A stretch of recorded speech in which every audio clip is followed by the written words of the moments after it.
Hi, I'm Gail Bannock. And I'm Alana Santone. Welcome to the She Means Business podcast.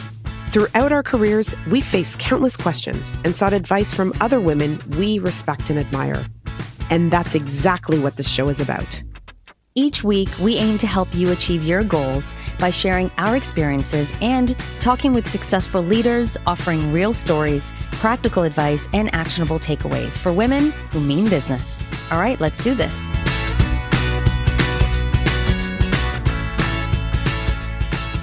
Hi, everyone, and welcome back to today's episode of She Means Business. I am thrilled to introduce today's guest, Kelly Olsen.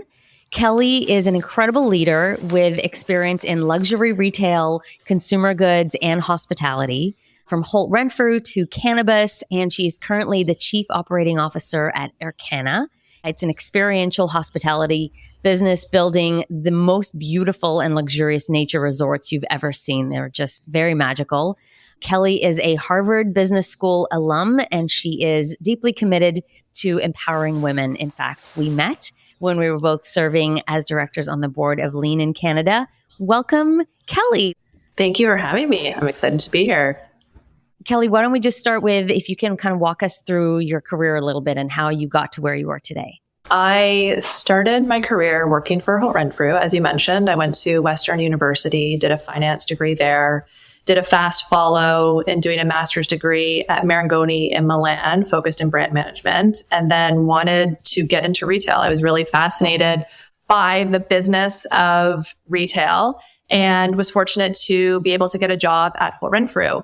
Not necessarily in the initial career path that I wanted, but I got a job starting in retail operations, and they were opening a new flagship store at the time. So that was great foundational experience. From there, I segued into their buying and merchandising group, where I worked for about 8 years, leading their women's wear buying team and then leading their strategic shift into concession businesses.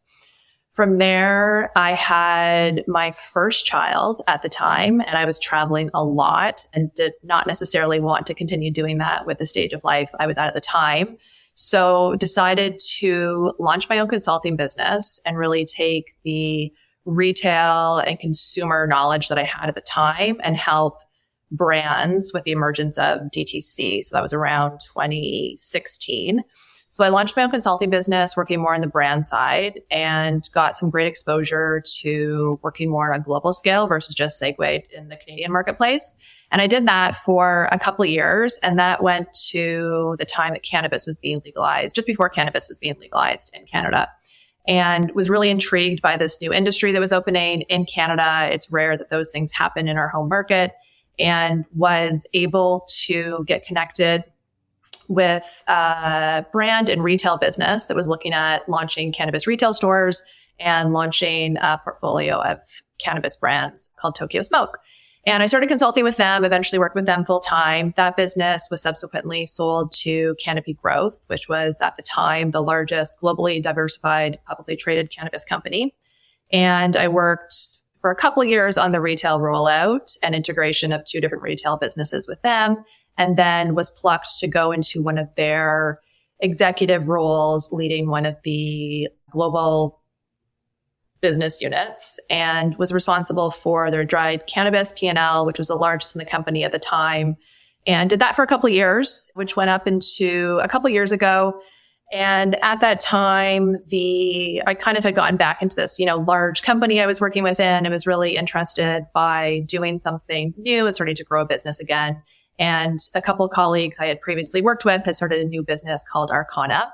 And I had a couple of conversations with them, and one thing led to another. And I've been here for the past year and a half doing some really incredible and innovative things. Well, it sounds like you've been kind of back and forth between kind of big companies, sounds like a bit of startup in the industry, your own thing.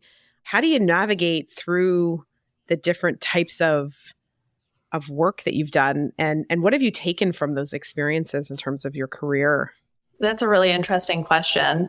It's fascinating because I didn't realize this at the time, but starting my career in a really established, well-run organization really helped me know what good looked like in terms of structure, how you work within different business units and across the organization, and taking those philosophies into a startup environment when really you're building those foundational operating models from the ground up, but having that large company view of what good looks like and you know what you're sort of building towards was really helpful going into especially cannabis when I first started with that early stage company.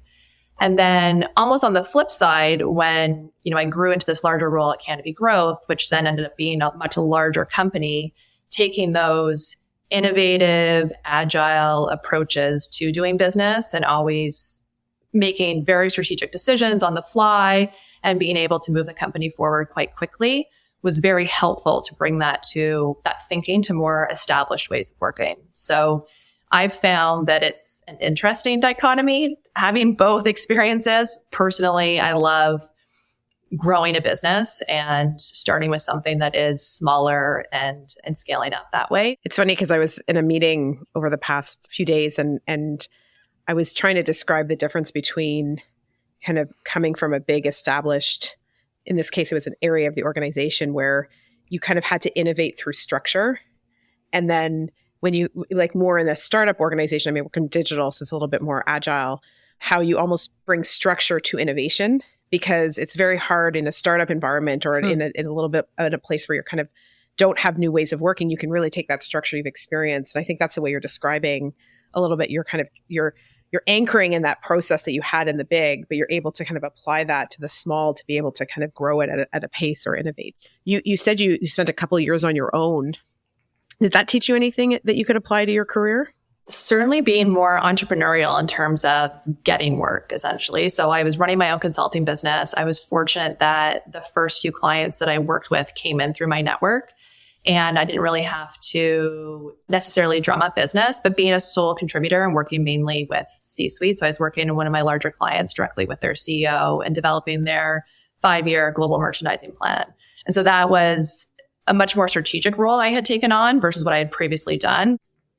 Whenever I talk to you, Kelly, I'm always impressed at all of the extra things you're doing. I'm always like, how do you find the time? You have 2 young kids. You have these impressive roles and always do. And then again, we met at Lean In. So starting there, what made you join Lean In or want to join Lean In? Well, first, maybe the multitasking is my type A personality. So there's always a lot on the go. But in terms of joining Lean In, it was an interesting stage in my life. And that's, when we met, I was pregnant with my second child when we met. Yeah. But it was when I was pregnant with my first child that I read the book Lean In that Cheryl had published. It was a couple of years old. I was embarking on this new path. I was very blinded, I would say, by the gender barriers that exist in the workplace until I became pregnant. They started to become much more visible to me. And so I read this book through a recommendation from a friend, really opened my eyes to a different way of how the world was going to be now with a child and being a woman in the workplace. And I, was sharing some struggles I was going through at the time with a friend of mine. And she had suggested, well, why don't you get involved with a cause like this? You can get involved in your personal time. And if you feel so passionate about making a change, you should get involved. And so she actually knew one of the board members at the time on Lean In, who she connected me with. We went for breakfast and she shared with me what the organization was doing. And coincidentally, they were looking for 2 new board directors at that time. So she encouraged me to apply and I went through the application process. And that's how you and I, Gail, were very fortunate to meet each other. But for me, it was a great way to make an impact in a cause I felt very passionate about still feel passionate about, but specifically at that stage of life. Any big takeaways from that book or that's impacted your career the most or how you think about things? One thing I remembered specifically at that time in my life was don't leave before you leave. Cheryl spoke about in the book, you're not actually having the baby for 9 more months. So, you still have a brain, you can still think, you can still do things. That really stuck with me and made me go after things even when I was pregnant that I, maybe would have stepped back from having not read that book. So in terms of taking on a new project or putting yourself forward for a promotion that might happen while you're on your maternity leave, but it doesn't mean you shouldn't stop yourself from doing those things. Yeah, I talk to women all the time about that. Women have a tendency to either withdraw themselves or stop going after things even before they're pregnant. Right. Just because they're planning to get, I actually remember when I was planning to get pregnant, I was trying to get a job on Alana's team. And I remember thinking, well, I can't get this new job because I'm going to get pregnant. And then that's not fair. And that's not good. And that's not the reputation I want to have. And I wasn't even pregnant.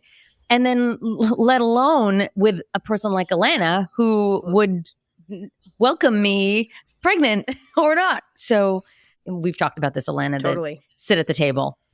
And I've had that conversation with women as well, where I'm like, get to the table, sit down, do not sit on the side, do not take notes. It's at like the table. It is like my passion project.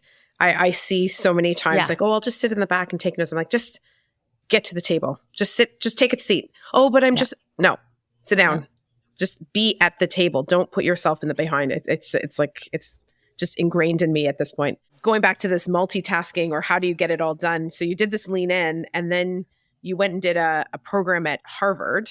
Was that just for fun?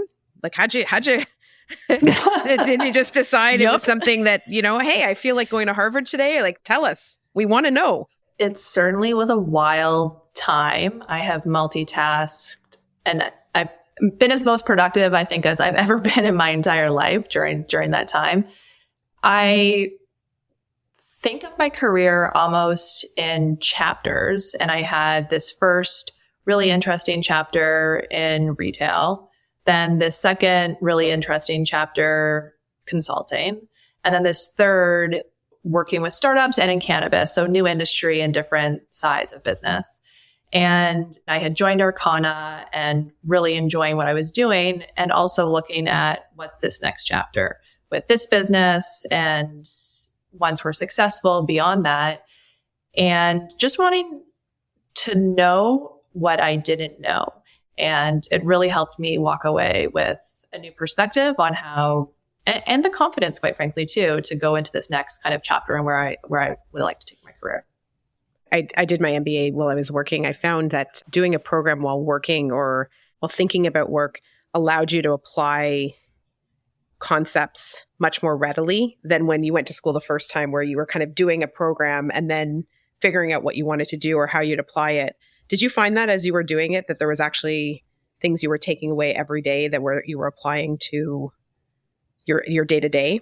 Absolutely. Absolutely. So one requirement actually of this program is you are employed because you do a case study on a strategic initiative within your current business that carries you throughout the entire program. One example was we were considering launching a new business division based on some early success and early consumer feedback we'd had on a certain product, and looking at that through a different lens and helping, really give us the conviction to go ahead and do something like that. So that was certainly useful. And then from a second perspective, it also, by doing that kind of like case study, it helped me almost reflect back on different experiences I'd had previously in my career. So there's a lot of self-reflection as well in that. What would you say is the biggest takeaway from this program? Oh, Gail. I don't know if there's just one. I don't think I can say there's just one. One of. One thing that is a simple tidbit that has certainly stuck with me is leadership is not a democracy, and that really one person at the end of the day has to be making the decision, and making decisions based on group consensus does not end typically in desirable results. So that's where that line certainly sticks with me. Oh, interesting.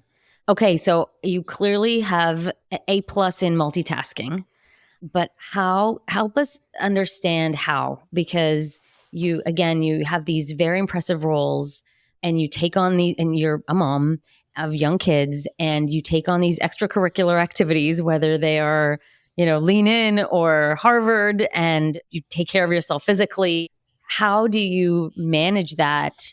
How do you navigate that balance of all of those things? The one thing I find useful is having really clear personal priorities. So for me, yes, health is number one, because if you're not healthy, then you can't help your family, you can't help your friends, you can't bring all of yourself to the work that you're doing. And so that is first and foremost. So in terms of working out every day and eating healthy and getting enough sleep, those are always certainly top of my radar. I work out a lot earlier now that I have kids just to fit it in, but that's way separate. And then anything else beyond that, especially with small children, really making sure that I enjoy getting involved with something. So for Lean In, that came at a time in my life when I had the time to dedicate to something like that.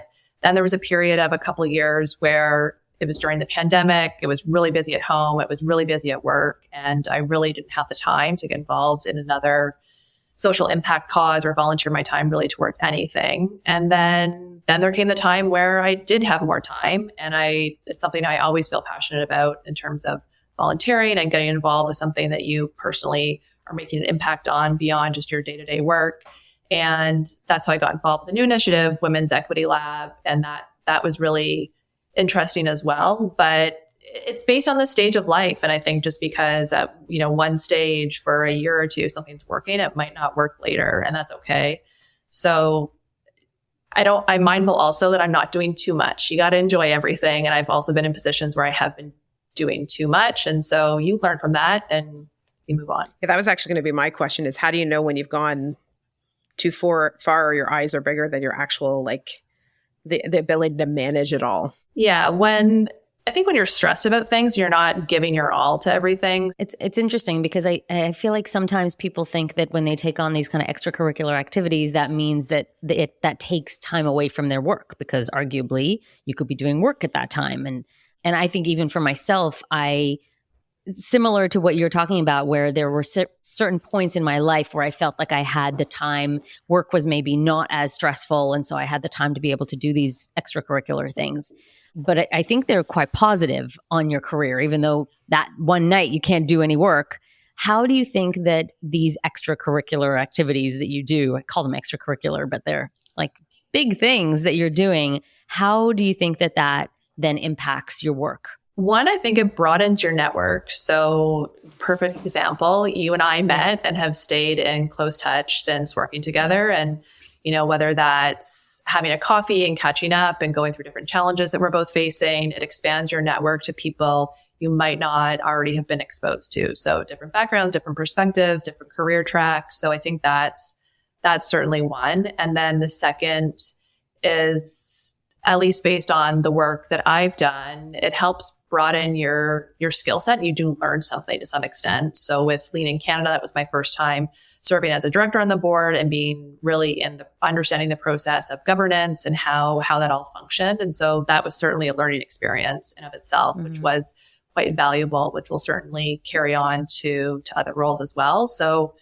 one, you have to be passionate about what you're committing your time to, because that's your personal time you could be doing other things with, but also being able to learn, to your point, on what you're getting involved with, whether it's in your career or even other experiences outside your career.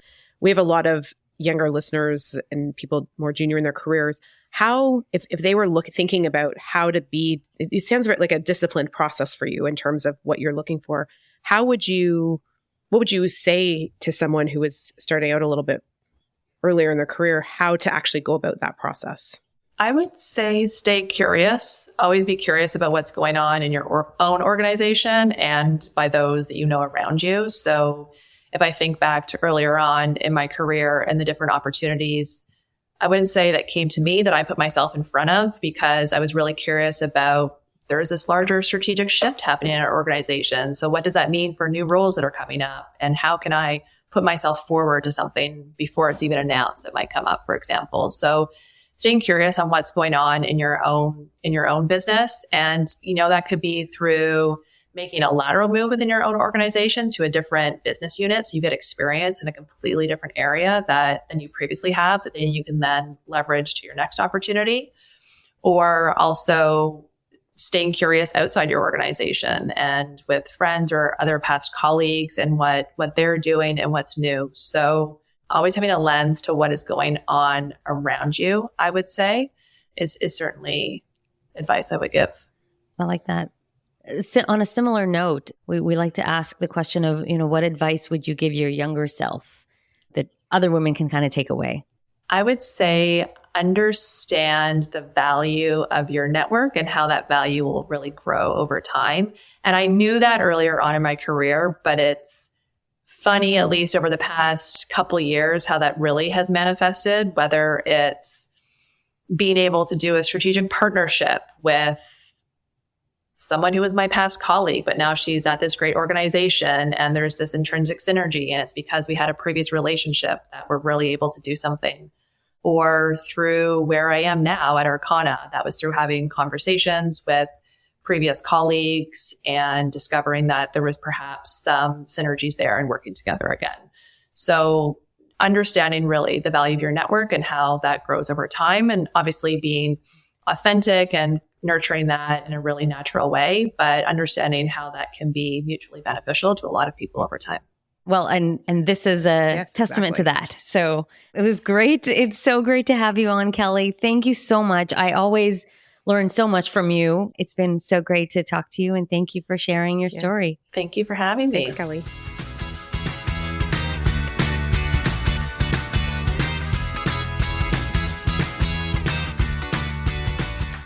So that was awesome.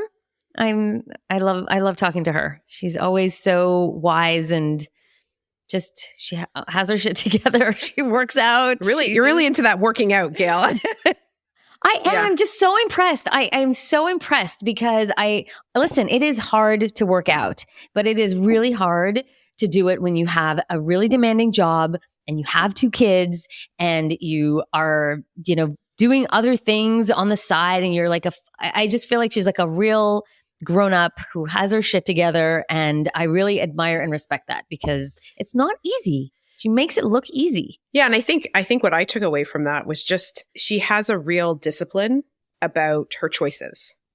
She has a real discipline about her choices. And so it just goes to show you that when you treat your time, because, when you say she works out, right, it's just about how she allocates her available units of time in a day. Yeah. To accomplish her objectives. And there are some people who are so disciplined about that. And you can really learn from that. I learned from that as well because, when I'm at my best, I'm disciplined like that, where I make the time to work out, where I make the time, where I'm being deliberate on where I'm spending my time for my networking. And it's just a good reminder for all of us really that you are just, it's just an allocation of your time to the things that help you achieve your objectives. Yeah. I heard Scott Galloway said the other day, he said, be generous with everything but your time. Interesting. And I thought that was really insightful around, especially for me right now when I have a lot of free time and it's interesting to see where my time goes and where my energy goes, that you can very easily, misallocate. But no, I always find Kelly very purposeful with her, like you said, like with her time, but her career just seems very planned. And I'm sure it's not always as it seems, but she's very thoughtful, I feel, about how she manages it. And she's very smart. Well, one of the big things I took away from our conversation with her was I love that lesson about the network. And I think you and I both would say, based on our careers and even starting this endeavor, like the network you have, I know one of my good friends always says, your network is your net worth. And this ability to have a network out there of people that you knew who you keep in touch with, but also putting yourself in situations where you build out your network of people you don't necessarily interact with or on a day-to-day. And when they can come back around and end up helping you with whatever you're doing, whether that's a work thing or a personal thing, or when you're out of work or looking for a career change where those people can support you, it's really, really important lesson. I agree. And I think I love what you said around, kind of time, because that's the thing. It's not just about going to a networking event, exchanging a couple of names, finding them on LinkedIn, and suddenly, your impressive network.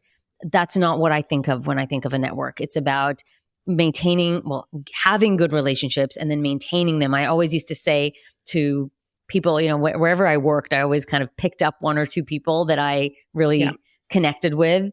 And whenever I would leave, I would always say, well, now you've been promoted from colleague to friend, and now we get to be friends. And so, and keeping those relationships, I think, is really important.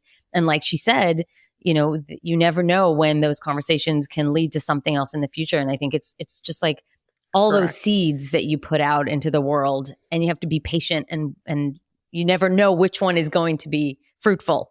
I think to bring it all together with this conversation, the discipline of your career and how you navigate your opportunities with I think what she really brings together is the surrounding activities that just enriches your career, whether it's through, really the network or the learning that you can apply back. It's a really good lesson in just weaving in the extracurricular with your, with a disciplined career path, which is very inspirational, but something everyone can take something away from. Exactly. Well, and I think you can also, it's a really great way to add it. So maybe, if you don't have strong relationships in the office, that doesn't mean that for that period of time while you're working there, you can't build other strong relationships. You can go do other things, and it is an investment in your future. So yep, me too. I love it. Thanks. It's great. Thanks.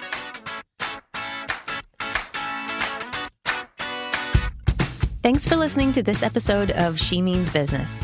If you enjoyed today's show, please subscribe, rate, and review us wherever you listen to podcasts, and head over to our show notes where you can find helpful links and summaries of key points from the episode.